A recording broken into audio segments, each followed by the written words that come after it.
Hello and welcome back to the channel, and welcome to the first in a new series thing that I'm doing.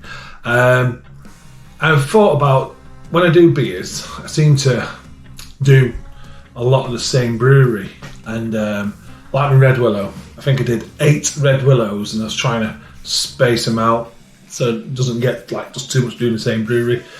So I came up with the idea to do Saturday series. So on Saturdays, if I do a beer review, it's going to be from a series of one brewer, and then change that brewer after I've completed a big batch. So the first one I'm going to do, because I've done Modern Monday with Marble, I'm starting off with Marble for the Saturday series. So basically, the next few Saturdays is just going to be reviewing the Marble beers, and then we'll go on to something else. I've got Track to do. I've got Cloudwater to do. I've got local breweries to do. Quite a few local breweries, which I like doing local beers. I love doing local beers. So the Saturday series starts now with Marble, and it starts with a special beer. This is Marble's extra, and well, it's the extra special Marble.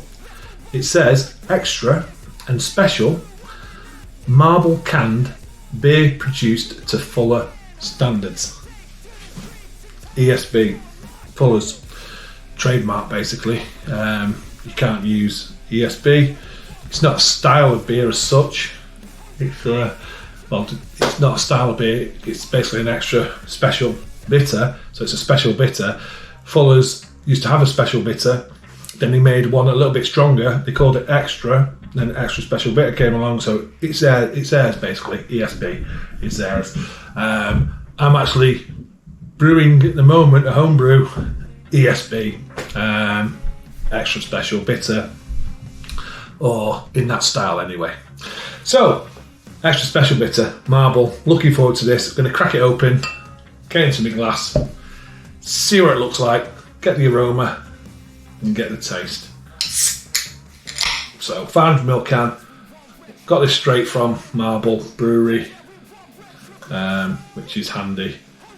Oh, that colour, proper auburn amber colour with a nice off-white head forming. I absolutely love ESBs, really do. I like Fuller's ESB. A decent ESB to me, or a special bitter to me, has to have some sort of marmalade-y effect, some bready notes, some brown bready notes, something like that. I just love that taste, that traditional taste in the bitters, special bitters. You can see a bit of the yeast cascaded in there. So it's auburn, light auburn, amber colour. It's got a nice off-white head form there.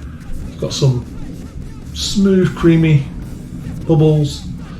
I'm not too sure if it's going to hang around. I think it might, but it looks to me superb in the glass there. Really pleased with that. So looks good. Let's get the aroma. Oh, you see,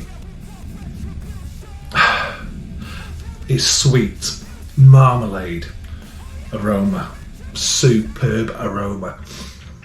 It's got that, just makes me want to dive straight in. It's got that breadiness, it's got that toastiness.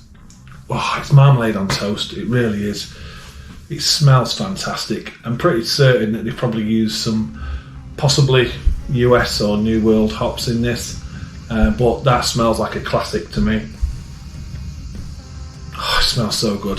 Carbonation really low, superb. Okay, cheers. Let's get into it.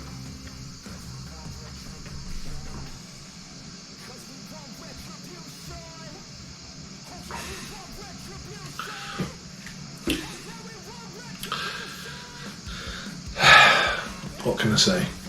Right, what is it? 5.5%, 500ml can. I'm going to get the rest of that in now.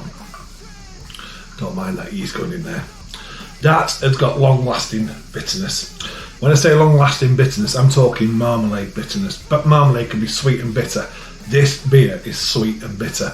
So you're getting that orange citrus notes, orange Seville, and you're getting that nice, lingering, long-lasting bitterness with it on top of a lovely bready, toasty malt background, and that is superb. It's a freebies.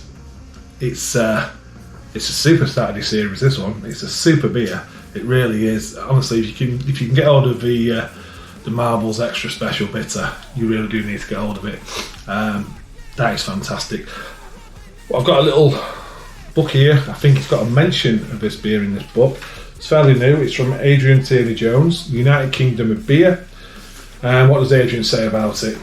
He says, here's a conundrum you might want to consider whilst engaging in your latest glass of beer. Both pint and Manchester Bitter are Marble's flagship examples of the style, but beer pedants in the south can be often found likening them to pale ales. According to the brewery's head of production, Joe Ince, I took this somewhat personally as they are brewed like bitters and are what we consider bitters in the north. Paler, yes, than in the south. Hoppier, yes, but still I would consider them bitters. From this I started playing around with recipe ideas for bitters that more echo the southern style of higher gravity and being more malt forward. The result of these criticisms was this ESB, which should do more than enough to silence the cries of those with a regional bias, but as is often said, or should be, the truth is in what is poured into the glass. So here it is. A gleaming beacon of amber in the glass. This has a richness for malt character on the nose, caramel, light toffee and a delicate nuttiness, but also prepared for a cross-current of rich citrus in the background. Take a deep swig of a beer and recognise more of its glorious malt, certainly alongside a benevolent swipe of orange marmalade and light citrus, before it descends into a crisp, bitter and dry finish. Well-rounded and balanced, this is a welcome addition to the ESB canon. The ethos and thought behind the beer will still stay the same, adds Ince, but how we achieve it might change slightly over time as we discover new ingredients such as hop varieties or processes within brewery. We are always looking at self-improvement. An indulgent dessert such as homemade sticky chocolate brownie and scoop of vanilla ice cream will go well with this beer. What will go well with this beer is just chilling, honestly. It's got that marmalade, it's got that malt. It is really, really good, and I can't think of a better way of me starting off the Saturday series for Marble with an extra special bitter. Superb. Okay, thank you for watching. Cheers, and I'll see you on the next one. Oh yeah, we want retribution. Oh yeah, we want retribution.